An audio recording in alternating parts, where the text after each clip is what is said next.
पाळण्यात शेज माझी सजलेली, जगण्याची आस तुझ्या पदराशी बांधलेली, सोबतीला आहे जणू तुझ्या मायेची सावली, गाऊन गाई आई परी कथा सांगना।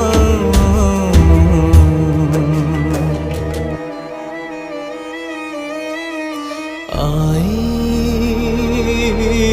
अग आई रुसली सखा बोल